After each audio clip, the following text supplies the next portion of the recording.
Que alegria quando ouvi que me disseram: vamos à casa do Senhor. Salmo 121. Um bom dia. Em nome do Pai, do Filho e do Espírito Santo. Amém. Recorramos sempre à poderosa intercessão de Maria Santíssima, nossa Mãe, e de São José, o Justo.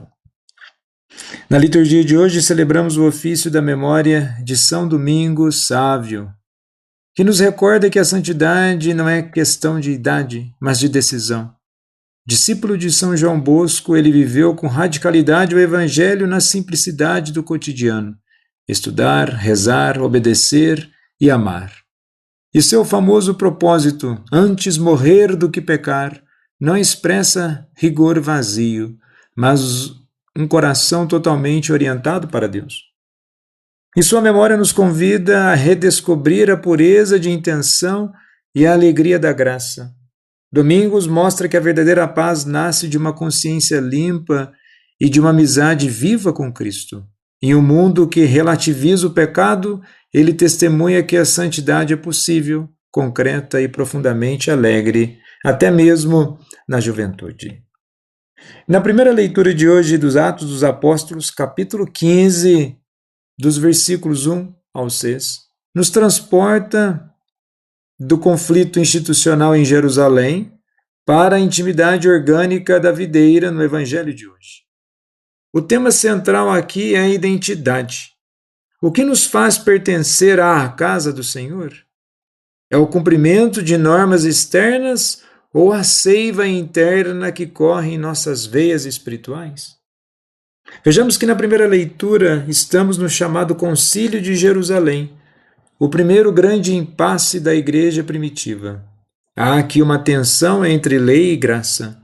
Judeu-cristãos de Jerusalém afirmavam que, sem a circuncisão, a lei de Moisés, não haveria salvação. Eles queriam que a porta da casa do Senhor tivesse um pedágio cultural e biológico. E há aqui um discernimento comunitário. Paulo e Barnabé não resolvem a questão sozinhos. Eles recorrem aos apóstolos e presbíteros. E aqui nasce a eclesiologia do diálogo. A igreja entende que a verdade não é uma posse individual, mas o encontro na unidade.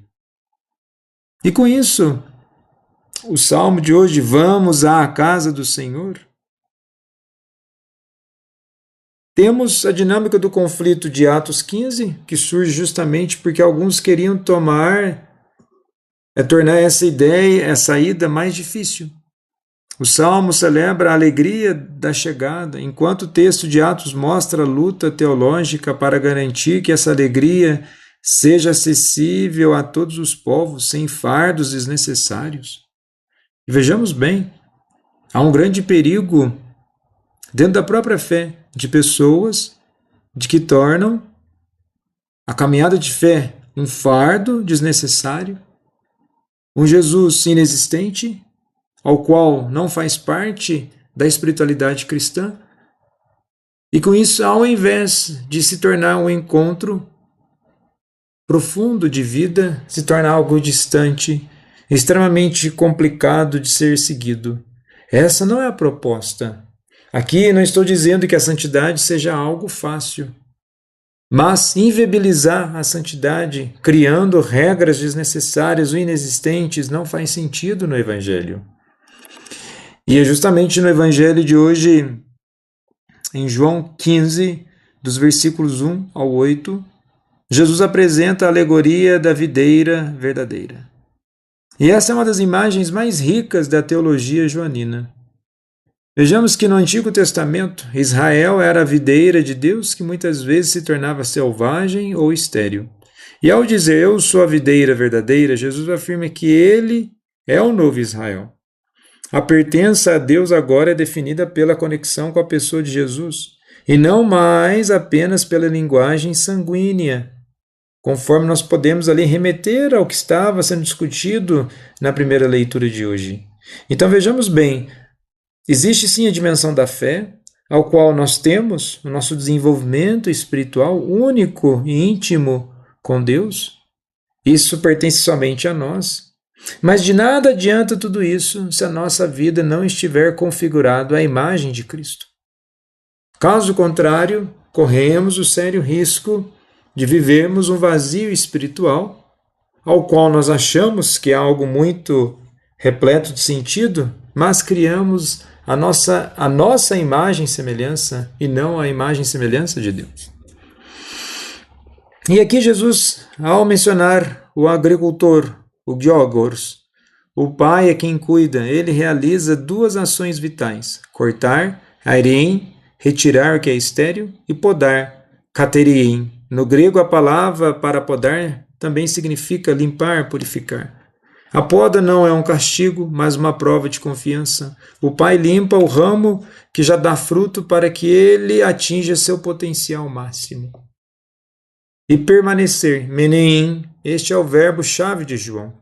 Não é um estado passivo, mas uma persistência amorosa. É a mística da residência que discutimos e refletimos anteriormente.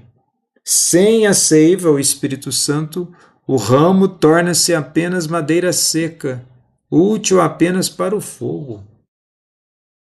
E como podemos conectar o debate sobre a circuncisão em Atos, na primeira leitura de hoje, com a metáfora da videira no Evangelho? Enquanto na primeira leitura os homens discutiam cortes na carne, ou seja, a circuncisão, em João 15 Jesus fala da poda feita pelo Pai. A verdadeira marca do cristão não é um sinal externo, mas a purificação interna que nos permite dar frutos de amor. E quando o Salmo diz, vamos à casa do Senhor, Jesus revela que essa casa não é apenas um edifício de pedras em Jerusalém, mas a comunhão orgânica com Ele. Entrar na casa do Senhor é permanecer nele. E a resposta ao conflito de Atos 15 foi ver os frutos que o Espírito Santo já estava dando entre os pagãos. Se há fruto, há seiva. Se há seiva, o ramo está na videira. A glória do Pai, no versículo 8, se manifesta quando a igreja para discutir quem pode entrar e começa a frutificar no amor. E muitas vezes em nossa vida cristã e profissional, gastamos energia com pedágios e burocracias espirituais, esquecendo que o essencial é a conexão. Podemos estar dentro da igreja, a instituição, mas não na videira em comunhão. O ramo seco pode até estar encostado no tronco, mas se não há troca de seiva, ele morre. E das muitas crises que vivemos, perdas, desafios profissionais, cansaços, são muitas vezes o Pai nos podando. Dói, mas o objetivo é nos tornar mais leves, mais produtivos. E podemos nos perguntar o que está sendo retirado da sua vida para que você possa dar mais frutos. E novamente, a poda, ela não vai causar um sentimento de perda, não vai causar em nós um sentimento da perda de paz. Muito pelo contrário. Quando Jesus disse no Evangelho de ontem que ele deixa a paz de Jesus, exatamente também para purificar, limpar aquilo que é desnecessário de nossas vidas. E muito aquilo que é desnecessário em nossas vidas, nós já criamos hábito de gostar dessas coisas, e muito disso é ligado à paixão da carne, a paixão do pecado, de coisas tão desnecessárias, desvirtuadas do sentido de estar no Evangelho, mas a paz de Cristo vem para retirar, vem na sua misericórdia e na sua graça para nos dar sentido pleno. E vejamos que a alegria de ir à casa do Senhor nasce da liberdade e da graça. Somos ramos escolhidos, não por mérito legal, mas por inserção amorosa. E com isso, que nós possamos verdadeiramente permanecer na seiva de Cristo, para que o mundo veja o fruto e dê glória ao Pai. São Domingos de Sávio, rogai por nós. Jesus, manso e humilde de coração, fazei o nosso coração semelhante ao vosso.